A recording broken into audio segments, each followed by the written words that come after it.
안녕하세요. 최미선 목사입니다. 공감소통대화법 오늘은 네 번째 시간으로 자기대면 치료의 구체적인 방법에 대해서 알아보는 시간을 가져보려고 합니다.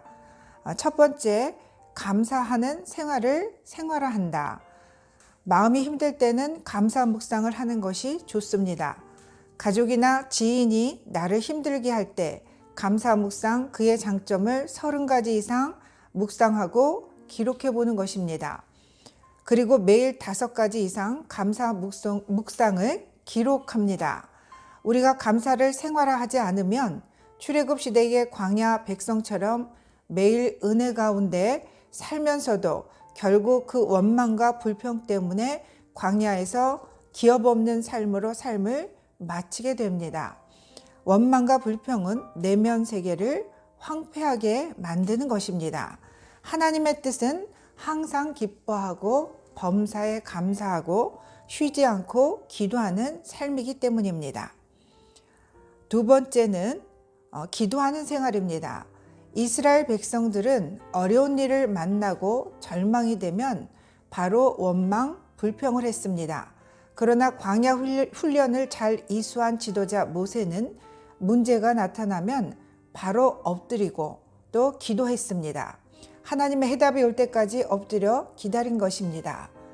그 긴 광야에 거친 노정을, 영적 전쟁을 어떻게 감당할 수 있었겠습니까? 전쟁은 하나님께 속한 것이라는 사실을 알았기 때문에 알았기 때문에 그는 기도했던 것입니다. 수용하기 힘든 일을 만나거든 잠시 그 자리를 피하고 원망하는 말, 불평의 생각을 내려놓고 바로 기도해야 합니다. 세 번째는 적극적인 언어를 사용하는 생활입니다. 즉, 믿음의 언어를 사용해야 합니다. 어려운 때 우리의 생각과 언어를 붙잡는 일이 대단히 중요합니다. 만약 할 수만 있다면 그때 소리를 내어 희망적인 말, 격려하는 말, 믿음의 말을 해야 합니다. 우리 모두에게는 간과해서는 안 될 위대한 재산이 있습니다. 바로 우리의 입, 우리의 언어입니다. 우리의 입에는 칭찬의 말은 바로 위대한 재산인 것입니다. 칭찬의 말을 쓰면 쓸수록 부자가 되고 또 놀라운 행복을 가져다 주는 것입니다. 네 번째는 긍정적으로 사고하기입니다. 긍정적인 사고로 시대와 나라를 건진 위인이 있습니다. 미국의 32대 프랭클린 루즈벨트 대통령입니다. 그는 어려서부터 몸이 약해서 매사에 소극적이고 혼자 있는 시간이 많았다고 합니다. 공부를 잘해서 나중에 하버드에 입학하긴 했지만 역시 부끄러움이 많고 사교적이지 못한 성격 때문에 주위에 친구가 거의 없었다고 합니다. 그는 자신의 이러한 유약함이 싫었고 그 틀을 깨고 싶어 했습니다. 건강한 몸뿐만 아니라 매사에 적극적이고 자신감 넘치는 성격을 갖고 싶어 했습니다. 그는 어느 날 인상 깊게 읽었던 어느 소설의 한 구절을 꺼내어 반복해서 읽기 시작했습니다. 전쟁터에서 처음 투입한 병사들은 주체하기 힘들 만큼 엄청난 공포감에 휩싸인다. 그것은 자신이 경험해보지 못한 것에 대한 막연한 공포일 수도 있고 어떻게 될지 모르는 미래에 대한 불길한 두려움 때문일 수도 있다. 이것을 해결할 유일한 방법은 전쟁 따위는 결코 두렵지 않다. 이러한 생각과 태도로 맞서는 것뿐이다. 그는 그 후로 틈만 나면 거울을 보며 당당하고 자신감 있는 표정을 연습했다고 합니다. 나는 아무것도 두렵지 않다. 나는 무엇이든지 해낼 수 있다. 루즈벨트 대통령은 미국 역사에서 전무후무하게 4번이나 대통령에 당선되었습니다.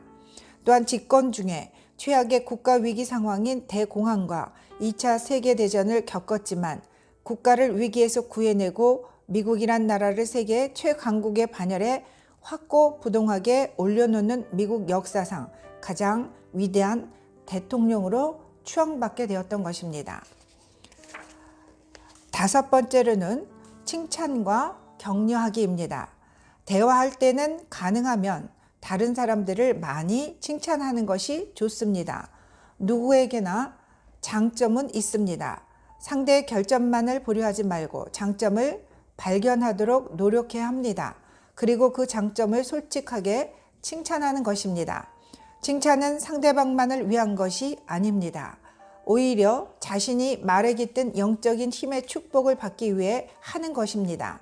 남에게 했던 칭찬은 그대로 자신에게 되돌아오기 때문입니다. 이것은 대뇌 생리학적 측면에서 설명할 수 있습니다. 호르몬의 분비를 조정하는 뇌의 자율신경계는 말의 주어를 이해하지 못한다고 합니다.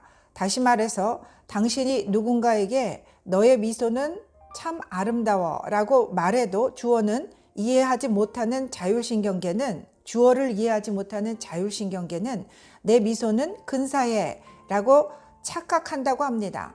그리고 기쁨의 표시로 엔돌핀이나 도파민 중에 쾌감계, 보상계 호르몬을 분비한다고 합니다. 반대로 당신이 A씨는 건방지다 라고 험담을 하면 자율신경계는 너는 건방지다 라는 공격을 당했다고 착각한다고 합니다. 그 결과 뇌에 대량의 스트레스 호르몬이 분비되어 당신의 몸과 마음은 상처를 받게 된다고 합니다. 말은 어떤 약보다도 뛰어난 효과가 있지만 독이 되기도 합니다. 이렇게 공감, 소통, 대화법을 위해서 우리는 하나님께 막연히 기도하는 생활만 하는 것이 아니라 내 스스로도 적극적으로 변화된 삶을 실천해야 합니다. 다른 사람이 나의 인생과 나의 삶을 파괴된 인간관계를 도와줄 수 없습니다. 하나님께 기도하면서 지혜를 구하고 또 적극적으로 또 하나님의 말씀뿐만 아니라 삶에서 이렇게 긍정적인 삶의 방향으로 삶을 바꿔나간다면 다른 사람과의 파괴된 관계뿐만 아니라 또 개선되는 삶에 여러 가지 좋은 기쁜 소식이, 유익이 우리에게 있을 줄로 믿습니다. 기도하시겠습니다. 사랑의 주님, 우리는 대화면에서도 내가 실수하고 또 다른 사람에게 또 부지불식간에 상처를 주기도 하고 또 내가 해서는 안 될 말을 불쑥 내어뱉음으로 인해서 관계가 파괴되는 일들을 종종 겪게 됩니다. 주님, 나의 사고와 나의 언어 습관과 또 생활이 긍정적인 쪽으로 또 믿음의 생활로 변화됨으로 인해서 모든 인간관계가 회복이 일어나고 하나님의 지혜를 구함으로 성령의 도우심으로 날마다 삶이 더 변화가 일어나는 것뿐만 아니라 하나님께 영광이 되는 그러한 지혜로운 믿음의 사람으로 거듭나는 우리 하늘비전 성도님들 한 분 한 분이 될 수 있도록 오늘 한 날도 붙들어 주시고 동행하시고 함께하여 주시옵소서. 존귀하신 예수님의 이름으로 감사하며 기도드렸습니다. 아멘.